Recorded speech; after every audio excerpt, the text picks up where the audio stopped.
Well, I certainly didn't do anything to shorten my list this week. If anything, I just added a bunch of stuff on.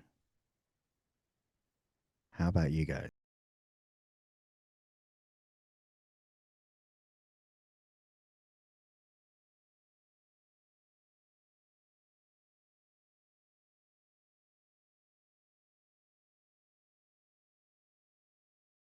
Another episode of Unfiltered Friday here at the Men of the House podcast.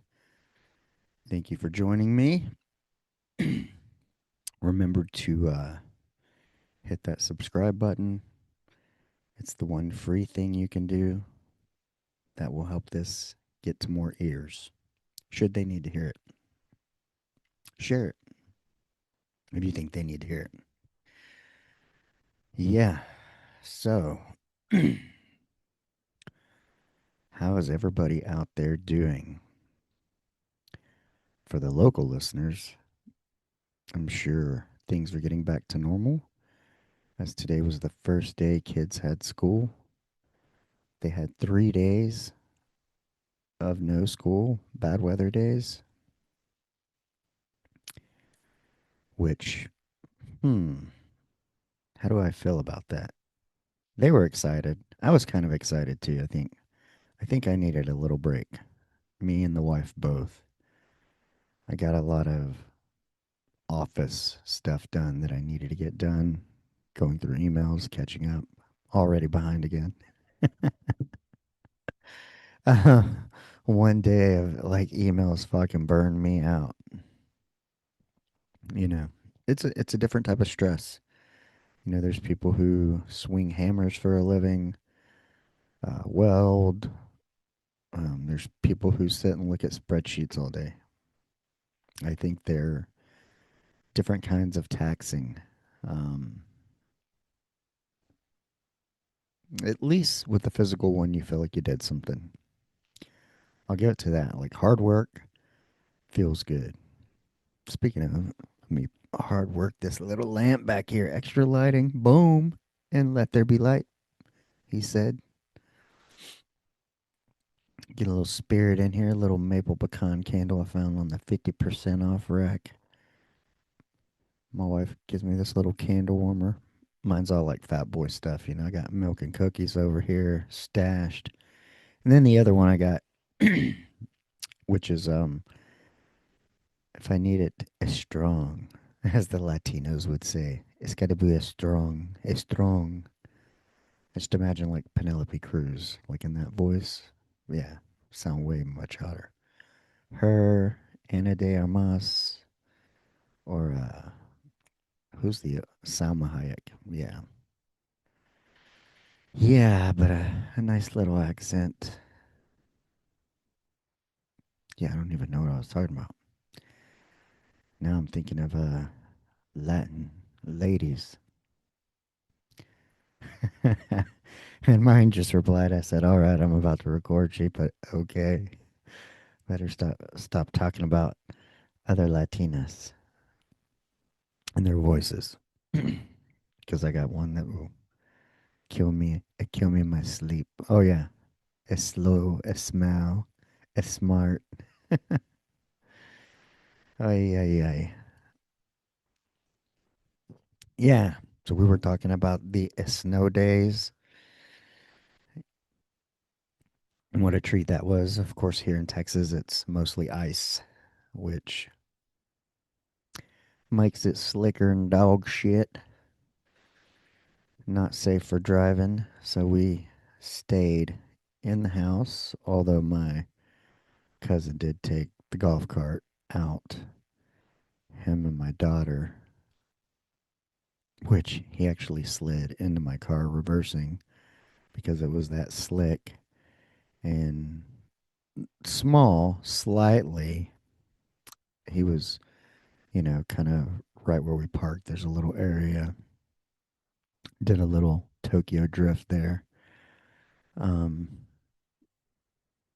which I was kind of against. I mean, I get kind of, but, I worry. It's my daughter. Flip it over.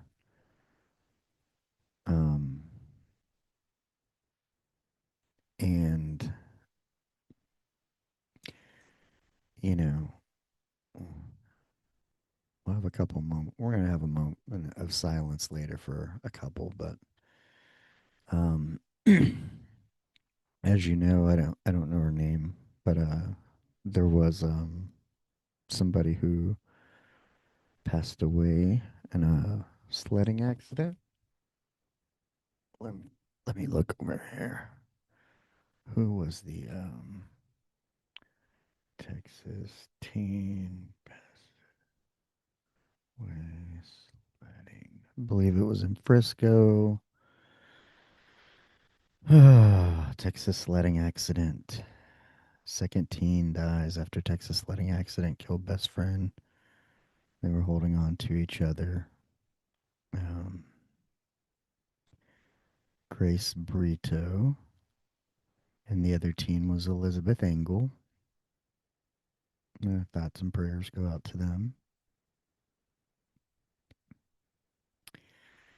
And you think about that. I think about like my cousin who we've had since he was 4 months old, and I know he would never intentionally do anything, but when you're a 23-year-old male, you you don't think so straight. You're not fully developed.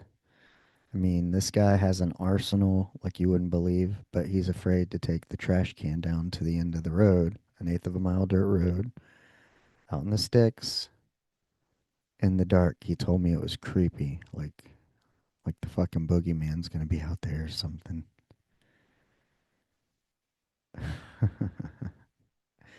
you know, super great behind the keyboard and a Xbox controller, but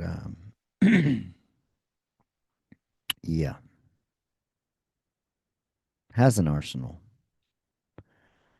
I'd be more afraid of him using it out of being afraid, not knowing what real fear is. But taking the trash can down in the dark, out in the middle of Texas. I mean, we have coyotes. My uncle killed a bobcat. I guess there was some black bear sightings. Um, I can remember when like a chicken hawk took one of our dogs, I think, but he was lost. I can remember walking out pitch black. I had to have been in my teens. You know, you don't know what you're gonna step on. One time I had like a mental episode and ran off into the woods at night and climbed this tree we used to climb and hang out in as kids. I knew exactly where it was. I was like in just shorts, barefoot, no shirt, maybe a shirt,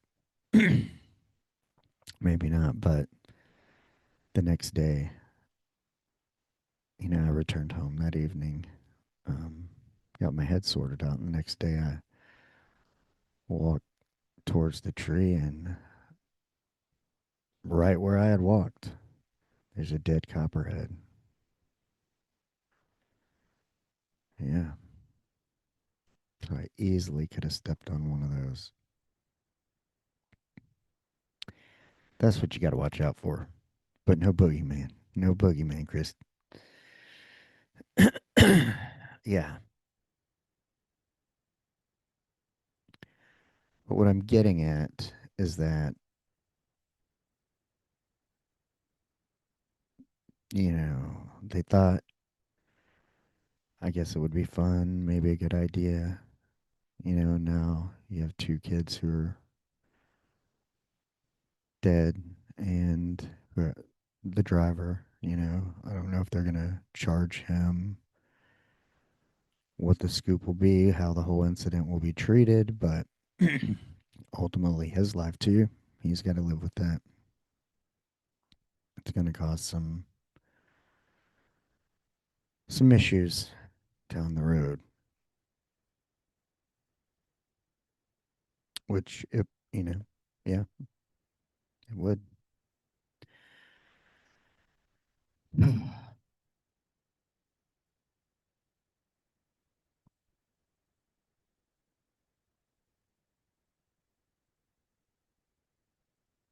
We're all going to get that ending one day. We just hope it's not out of, doing stuff like that, not thinking something through because anything could happen at any moment. I mean, that's why they call it an accident. But, as my cousin and daughter Tokyo drifting in the golf cart, that's my concern. Hey, all it takes is one freak slip, one wrong turn, not buckled in. It's got a big cover on it that kind of keeps it warm and provides a little stability. But, my cousin's big, my daughter's small.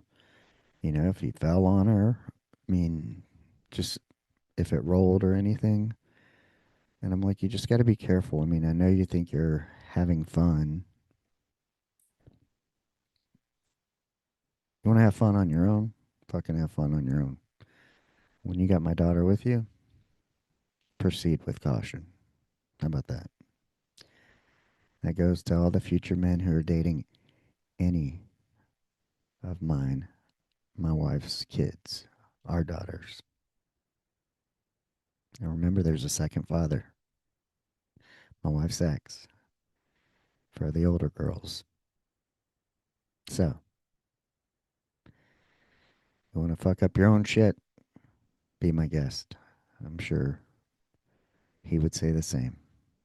But if you got our daughters, proceed with caution. They are super valuable to us. We love them very much. They're the things we live for.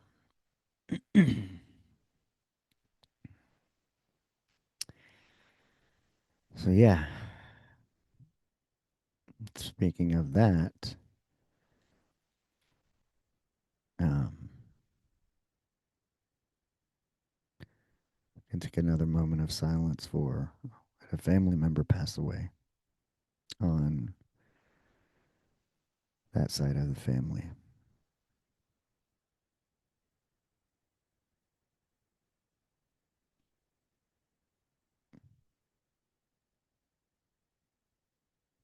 There's your moment of silence. Out of respect. So we'll have a funeral to attend. I'm sure my wife and I will have to converse on if we're all going, if we want our 12-year-old to be exposed to that. Should we?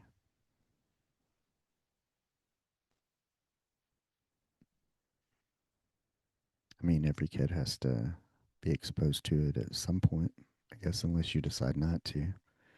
Do you ask? Um,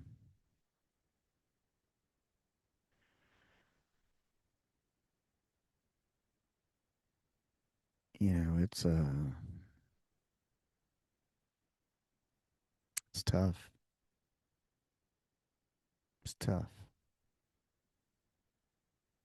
I can remember when my uncle passed away. The hardest part was seeing my grandmother and my mom cry. That's what broke me inside.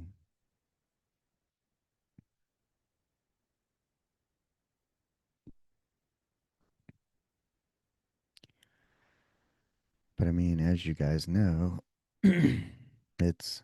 I was thinking of dates like between like my wife's like birthday, my grandmother's birthday, my aunt's sobriety all being on the same date, my mom and somebody else I know, same date.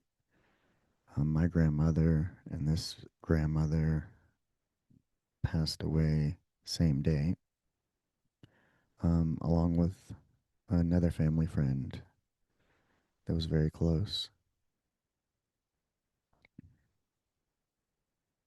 A lot of connection there.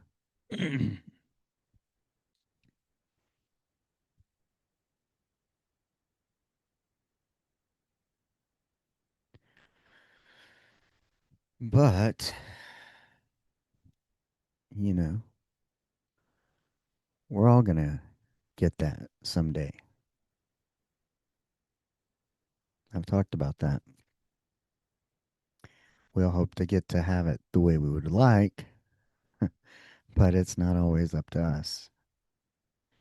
However, in light of that, I think I'd talk to you guys, everyone, about becoming a death doula after my experience with Buck, which the 27th this week was 1 year since Buck passed away, but about that being a very meaningful experience for me as a caregiver and wanting to get more involved in this kind of work. And I found a end of life doula program. I believe it's through Doula Givers, and this person was, I think she founded the NIDA, which is like the either the organization certification. Let me see.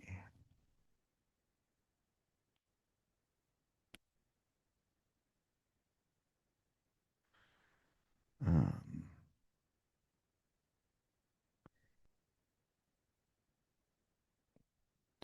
National End of Life Doula Alliance. So she was the founder of that. So Doula Givers Institute. But I found a program. Um,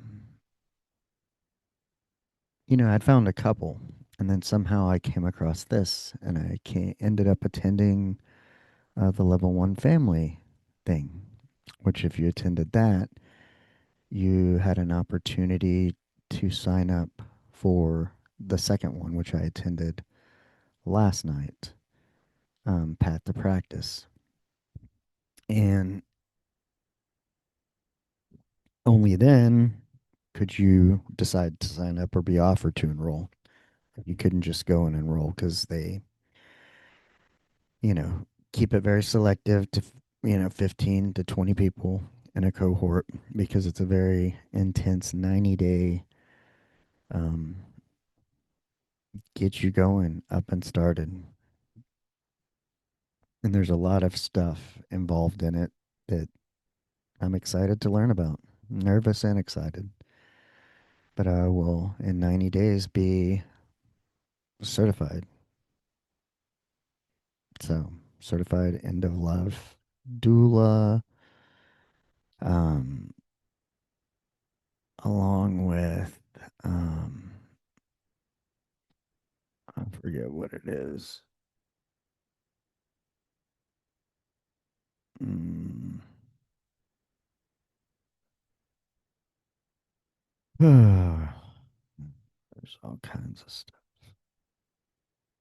I can't read without my glasses.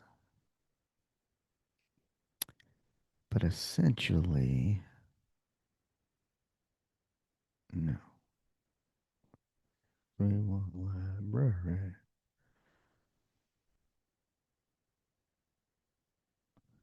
Oh, certified end of life doula, certified care consultant, and certified elder care doula. So, yeah, I'll have all kinds of stuff. And there's all kinds of, it's pretty intense. But you learn kind of you get into this like pre planning. I already kind of know some of the services I'm going to be offering and wanting to include. Hold on, someone was calling. Let me maybe pause. And we're back. Had to pause for the cause. I don't even know what I was talking about, other than in 90 days, I will be a certified end of life doula. And I know I was talking about kids' thought processes and thinking things are safe when they're not. And that was my wife calling me to say, hey, my daughter climbed on something and it wasn't sturdy. She didn't check it. She fell and hit her head. And now we're taking a trip to the ER to make sure it's got a knot. So she might need a CT head, which I'm familiar with. So yeah, this won't be much longer because I'll be fielding that call. I'm just waiting for her to drive, get there, make sure I don't need to go, um, and all will be well.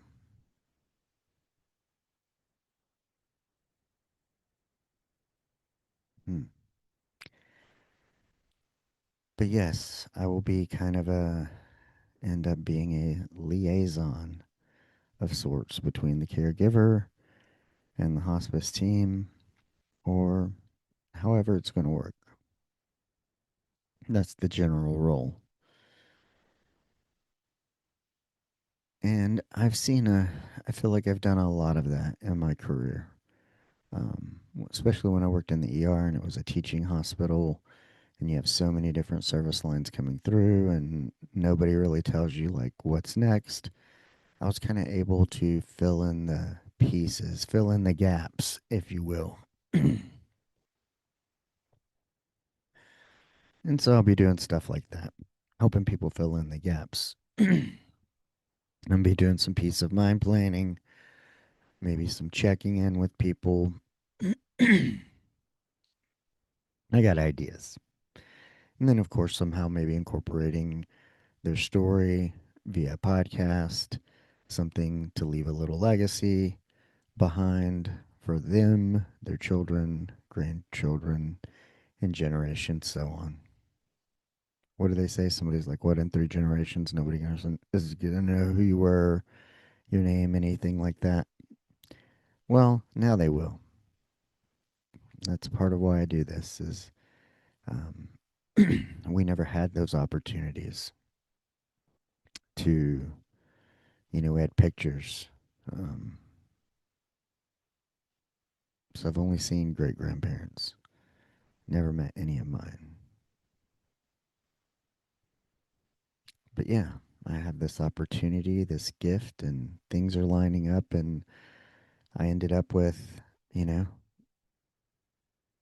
in the right place at the right time to get this course started Monday with orientation, but even tomorrow already they have like a office hours, co-working hours. So it's like I got to get started. So I got that and some other stuff to be doing. I think I guys told you about the X39. Been trying that. Did have some success with some, let's say, um, I had some scratches in a few places, and um, I got those scratches at the same time. Put the X39 on one set, left the other set to do their own thing, and like 3 to 4 days after, noticeable difference of where the X39 was versus where it was not. But, that was my body just doing its thing, and perhaps the technology within that gave gave my body what it needed, reflecting back its own light to maybe regenerate or wake up some of my sleepy ass stem cells. Overtaxed.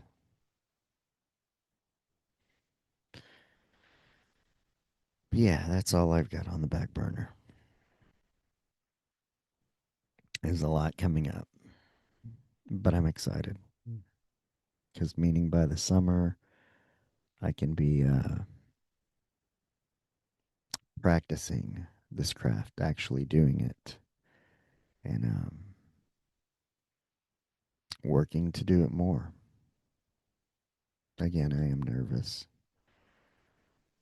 Um, it's like you know something, but then you're like, oh, I just don't see how this is gonna work. And then whether it's divine or resourceful, somehow, some way, the path to practice that I attended, I mean, it showed you exactly what you were gonna get and how you're gonna do it. And I had happened across one of the cafe sessions the other day and attended that, and so I was able to like start piecing it together, kind of how it works and what you'll spend some time doing. But essentially, it's helping people get things in order way ahead of time.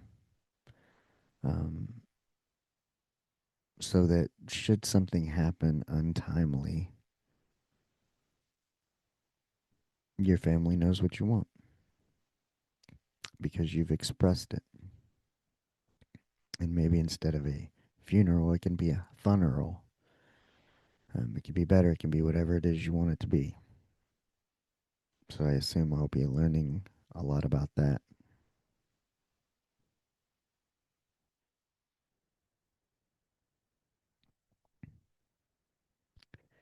You know, because I mean, even the way we grieve and celebrate things are different now. You know, a celebration of life, maybe versus a funeral, or, you know, depends on what you want. And sometimes it's cultural, sometimes it's religious, but I think we're moving in to a direction that you make it whatever you want it to be. This is your life. You figure out how you want to be remembered and what you want done.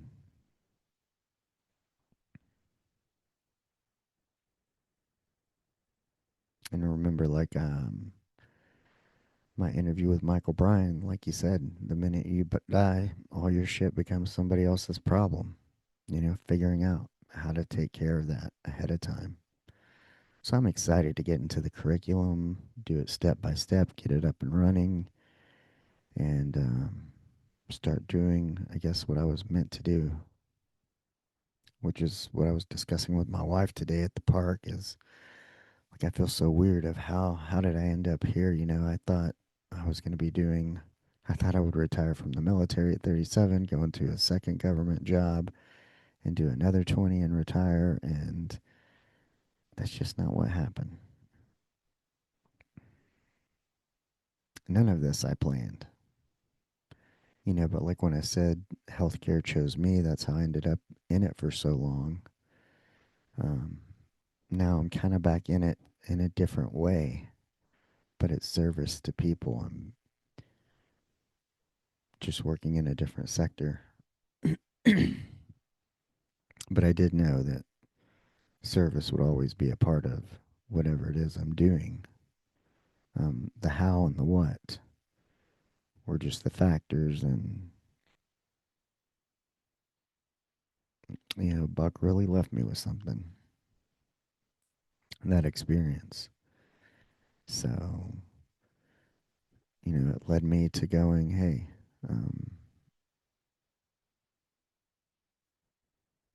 like I am, I guess, comfortable in a way.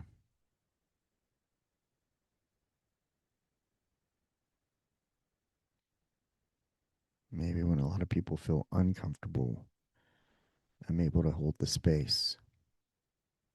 And perhaps it's because I've been doing it for a long time. I'm sure there was a lot of space I had to hold for myself when I sat on that bus as a kid. But I've seen a lot. I'm sure I'll see plenty more. But they say that this is really a course on living. It teaches you how to live.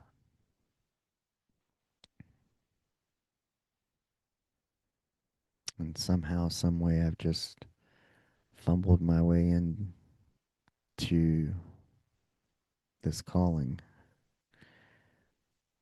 Um,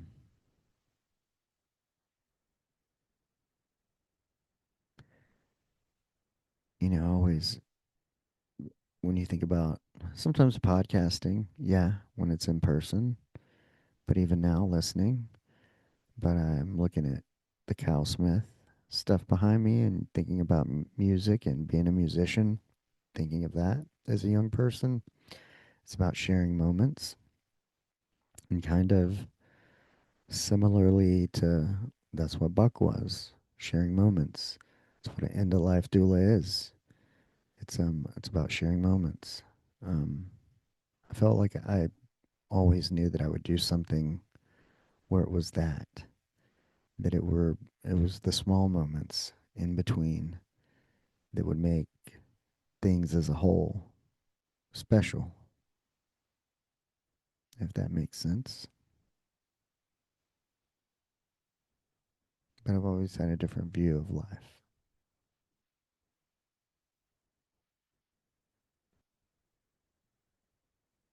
But I don't know. This is where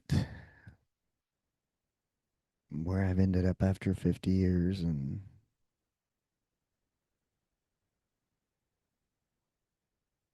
it's even strange to me.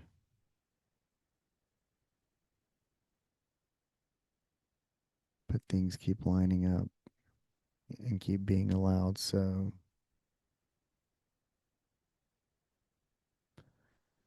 if the doors are opening, I suppose they're hopefully the doors to the path that I've been searching for my entire life,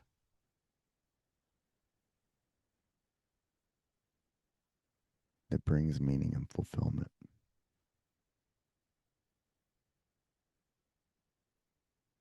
And speaking of meaning and fulfillment and freedom, part of me wanting to do my own thing is because I want to be able to be available for my family, which means I'm going to hop off this recording and make sure I'm available to be there for my wife should she need me, because I intend for her to call back. But until next time, go out and be the person that you would want to meet.